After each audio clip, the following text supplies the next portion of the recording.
Ladies and gentlemen, please take your seats as the program will begin momentarily.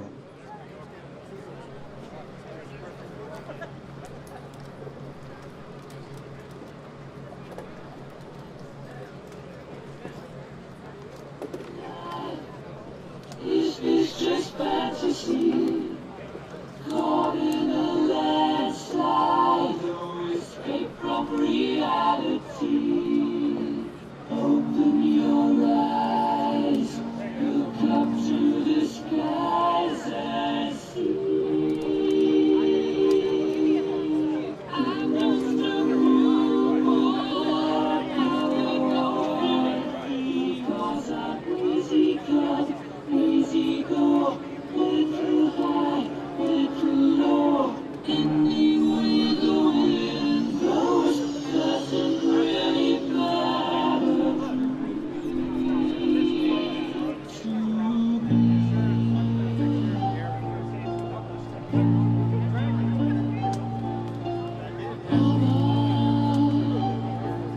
Just killed a man, put a gun against his head, pulled my trigger, now he's dead.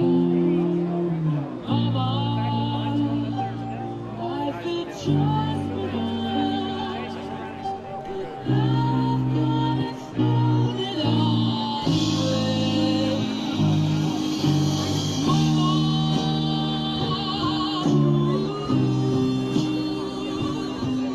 Didn't mean to make you cry. If I'm not back again this time tomorrow, carry on, carry on.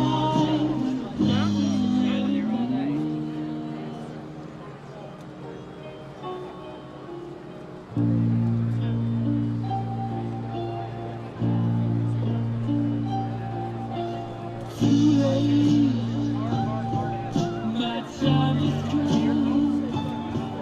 Send shivers down my spine, body's aching all the time.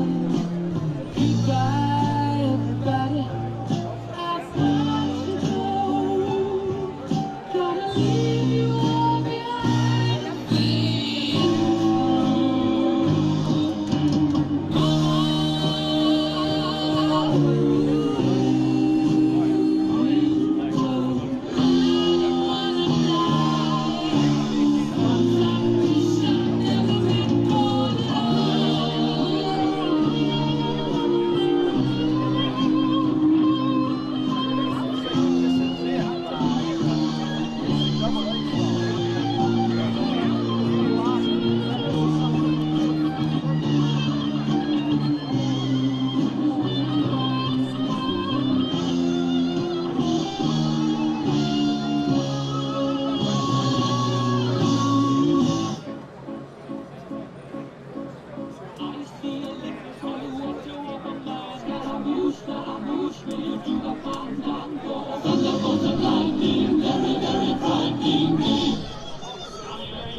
Like a river flows surely to the sea, and so goes some things are meant to be.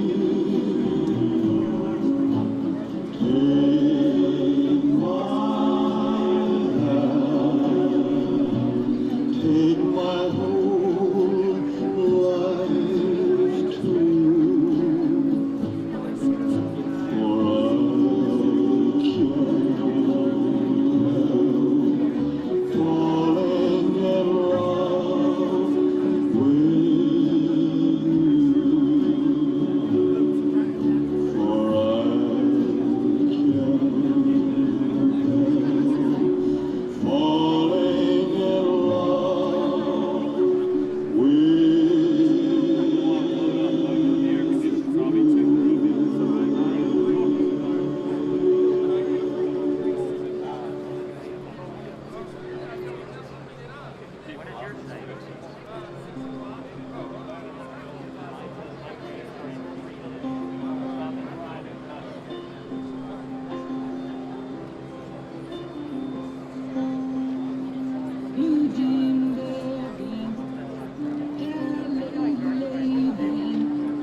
It all rises on.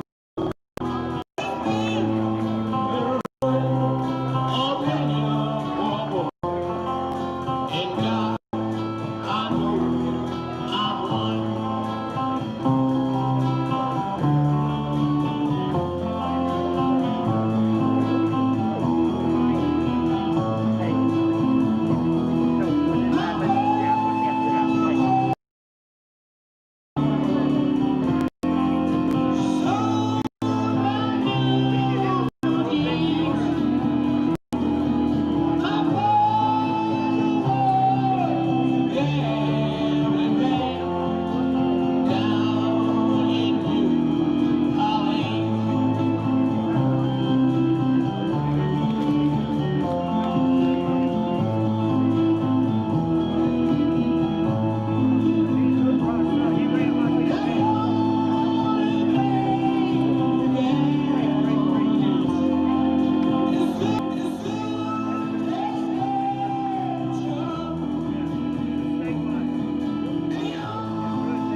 There's an old man sitting next to me, to a tonic engine.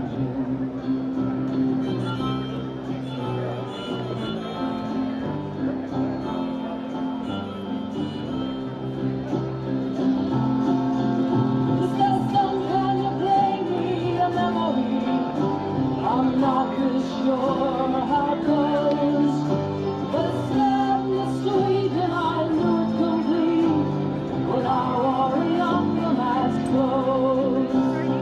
La la la la la la.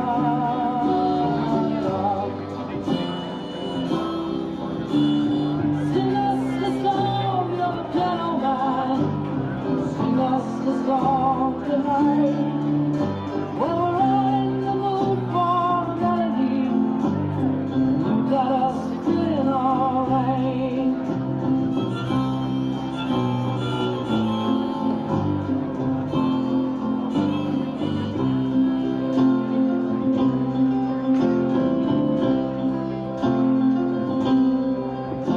Now John at the bar is a friend of mine. He gets me my drinks for free, and he's quick with a joke or to light up your smoke, but there's some place that he'd rather be. He says, "I believe this is killing me."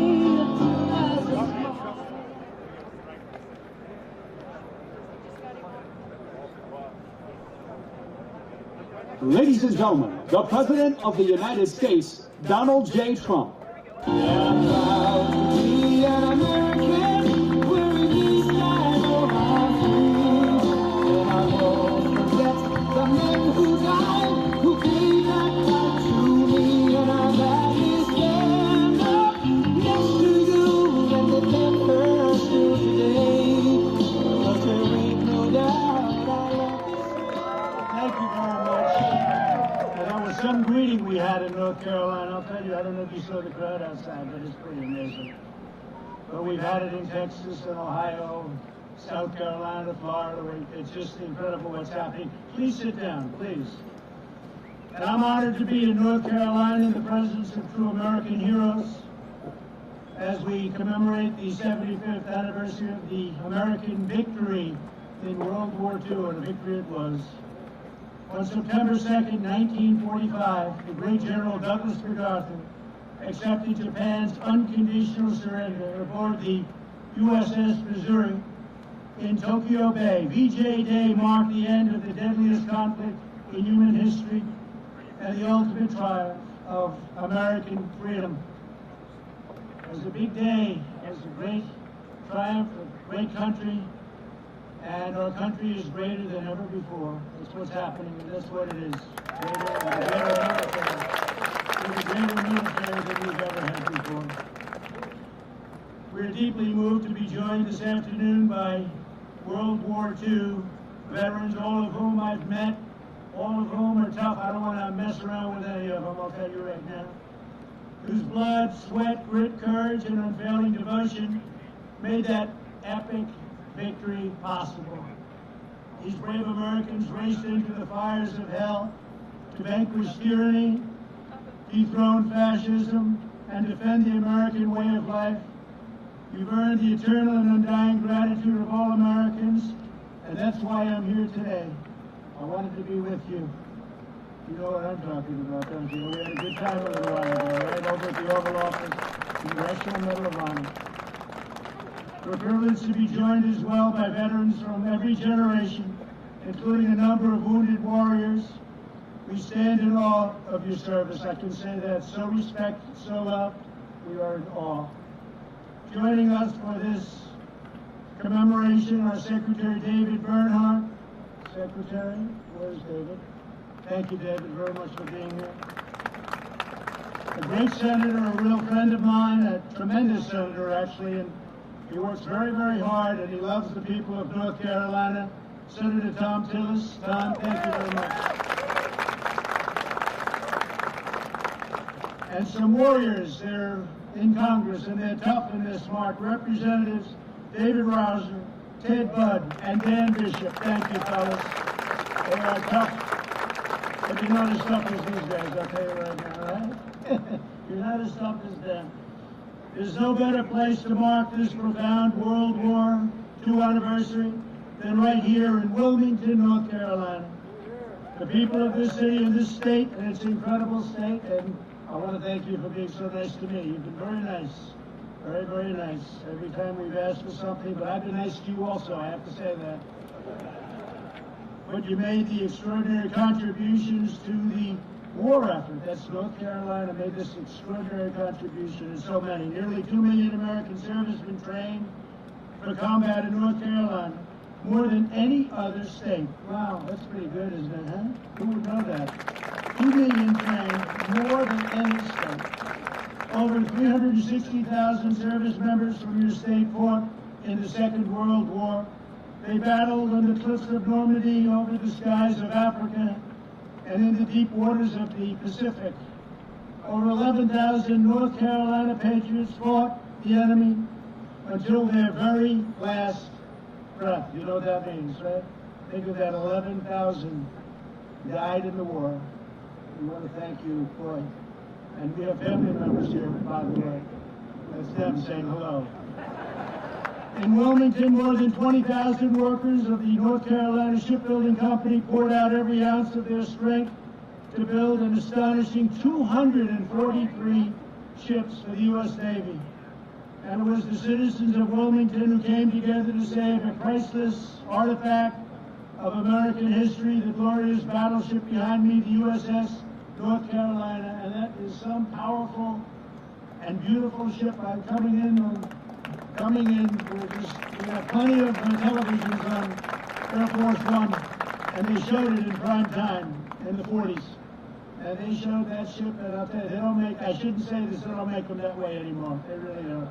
What a beautiful ship. During World War II, this magnificent ship participated in many major naval offenses, and in the Pacific theater itself, including the Marshall Islands, Iwo Jima, and Okinawa, earning more battle stars than any other battleship. We're learning a lot today, right? That's pretty good. Why are you clapping? You come from West Virginia, huh? He loves West Virginia, so do I, right? But we're clapping anyway, right? You better believe it. Thank you. After the war, the people of Wilmington organized a massive campaign to save this beautiful ship from the scrapyard. They preserved it as a memorial to the gallant deeds of American sailors, a monument to the American workers that built it, and an enduring symbol of American greatness. Now more than 200,000 people visit the site each year to learn the history and the heroism that defines our nation.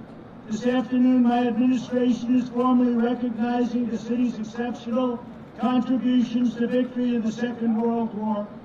It is my tremendous honor to officially designate Wilmington, North Carolina as our nation's very first World War II heritage city. That's a big deal. Our nation's very first Wilmington. Congratulations to you all.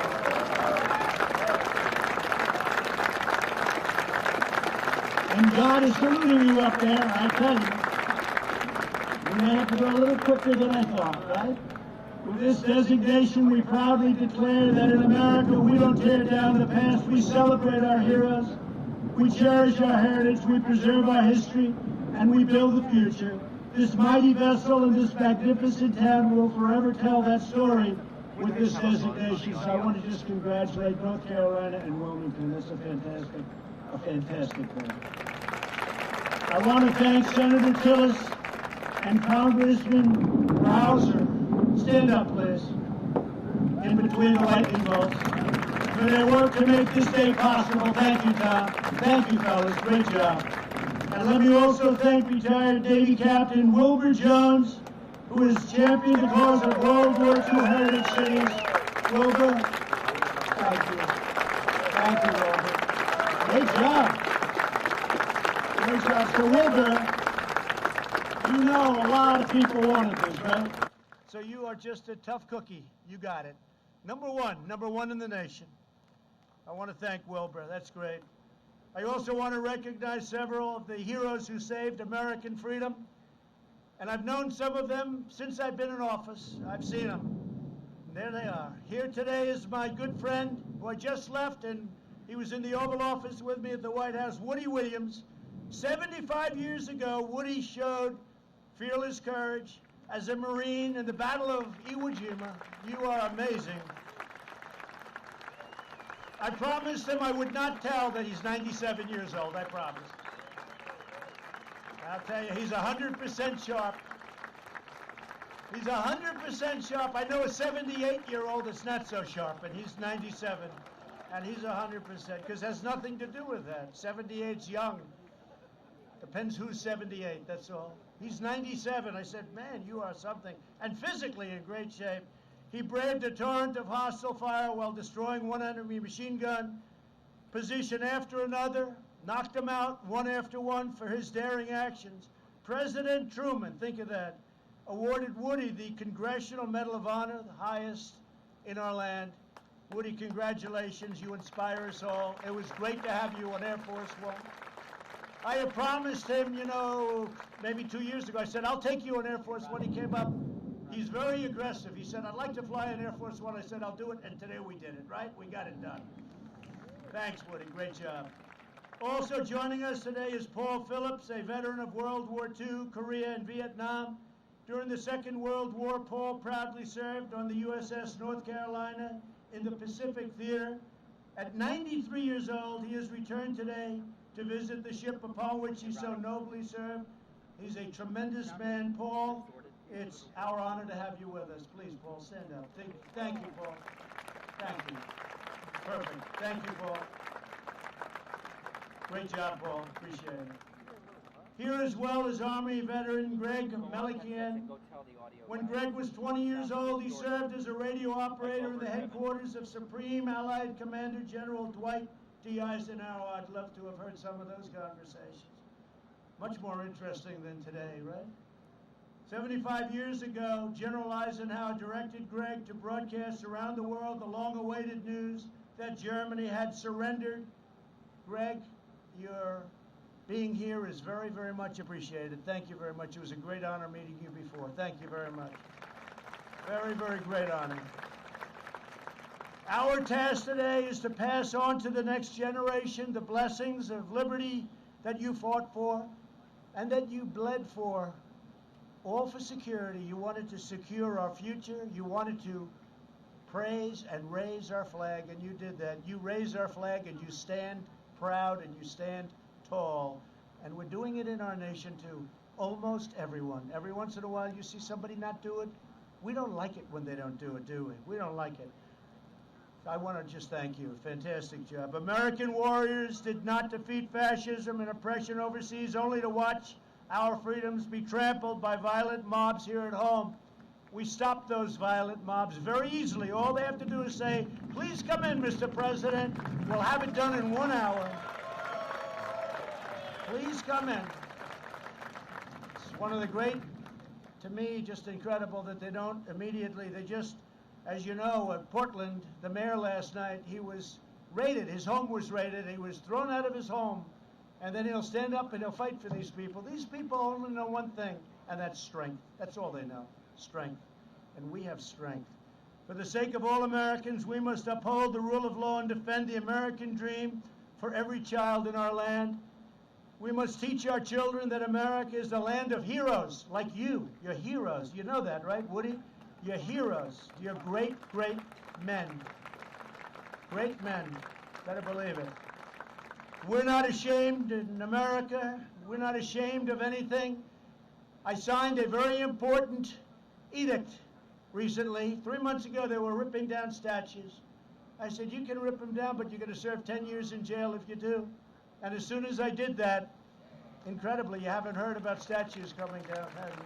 Statues are monuments. But we're not ashamed of our country. We're proud of our country, prouder than we are of anything else. Our country is great, and we're going to keep it that way. We're going to keep our country great. Together, we will remember America's towering victories. We will recognize America's outstanding virtues, and we will pay tribute to the heroes who keep us safe, strong, proud and free. And I also, in addition to our wonderful, brilliant military, I want to thank law enforcement, because the law enforcement, without them, we're not here today very well. They've done an incredible job, really an incredible job. And thank you again to the World War II veterans in attendance today. This is such a great tribute to North Carolina. We will never forget what you did for us. Your legacy is etched forever into the heart and soul of a grateful nation. And this spot is right now one of the most important military spots anywhere in the world. Congratulations to everybody, and thank you for making it come true. Thank you all very much. God bless you. God bless North Carolina, and God bless America. Thank you all very much. Thank you.